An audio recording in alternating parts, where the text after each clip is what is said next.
안녕하십니까. 니데아 여성원의 홍승 원장입니다. 이번에 말씀드릴 것은 질 필러에 대해서 말씀드리겠습니다. 질 필러 종류와 그 다음에 용량, 그 다음에 부작용, 비용 이런 측면에서 말씀드리겠습니다. 질 이완이 있으면 제일 쉽게 접할 수 있는 게 질 레이저와 질 필러가 있습니다. 질 레이저와 질 필러를 동시에 써도 상관없습니다. 오히려 시너지 효과가 있을 수 있습니다. 그러면 질 필러에는 어느 걸 해야 돼서 또 도움을 받는 건지 하는 것에 대해서 말씀드리겠습니다. 질 필러 종류에는 히아루론산이라고 하는 HA 필러가 있습니다. 이것은 얼굴에 쓰던 필러인데 입자가 고와서 좀 빨리 없어지는 단점은 있습니다. 그래서 표현력은 어느 정도 있을 수 있고 즉각적인 효과는 좀 있을 수 있습니다. 그리고 가격도 좀 저렴한 편에 속합니다. 보통 1cc 5만원 정도면 이거를 이용할 수 있겠습니다. 그 다음으로 나온 게 콜라겐 필러입니다. 콜라겐 필러는 콜라겐을 직접 주입하는 방법이 있고, 그 다음에 그 액을 주입함으로 해서 나중에 이게 콜라겐화 돼서 콜라겐처럼 하는 방법이 있겠습니다. 콜라겐화처럼 되는 것은 스컬트라라는 스컬트라, 그 다음에 파워필 이런 종류들이 있는데, 이걸 주입하면 시간이 지나면 그것이 콜라겐화 된다는 내용입니다. 근데 이건 좀 시간이 좀 오래 걸리는 게 좀 단점이 되어 있습니다. 그리고 즉각적인 콜라겐 효과를 나타내려면 콜라겐 입자를 직접 주입하는 방법이 있겠습니다. 이건 주로 이제 원더필이 좀 대표적이긴 한데요. 이것은 바로 즉각적인 그 콜라겐을 삽입함으로써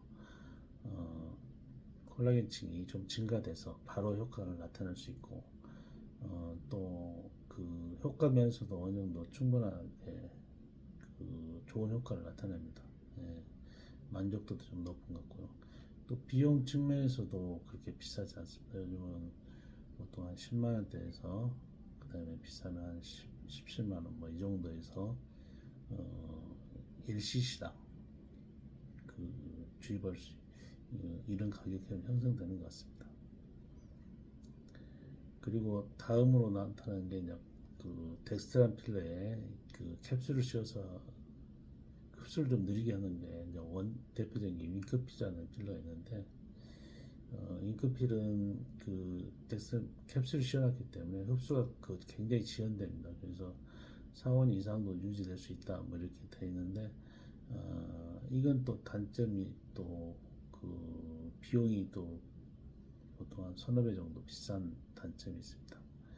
그래서 비용까지 고려해서 잘 생각하셔야 되겠고요. 그 다음에 양을 좀 많이 넣고 10cc 정도 이렇게 넣는다면 뭐 200에서 300만 원 정도까지 또 비용이 들어갈 수 있기 때문에 고가고, 또 그만큼 또 효과가 엄청나게 좋냐 그러면 그건 아니에요. 다른 필러하고 비슷비슷한 정도의 효과를 나타나고 있기 때문에 그런 면을 좀 참고로 하셔서 용량을 또 선택하시고, 그 다음에 비용도 선택하시고, 그 다음에 필러 종류도 선택하시는 게 가장 좋다고 할 수 있겠습니다. 그러면 용량을 어느 정도 할 거냐 하는 건데, 출산을 한 경우하고 또 출산하지 않고 결혼 전이라든지 결혼을 했어도 아직은 출산을 안 했던 경우, 이런 것들에 따라서 이완 정도에 따라서 여러 가지 있을 수 있습니다. 그래서 출산 후에 뭐 좀 많이 이완이 되는 경우는 보통 10cc 이상, 12에서 한 17 정도, 이 정도까지도 용량을 넣고 있습니다.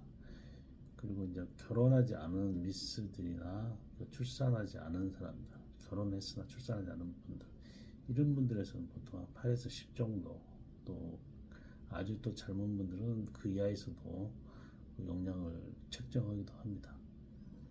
그래서 이완 정도라든지 또 원하는 정도, 또 비용 면에서 그걸 고려를 하셔서 아주 비싸고 많이 한다고 해서 효과가 있는 건 아닙니다.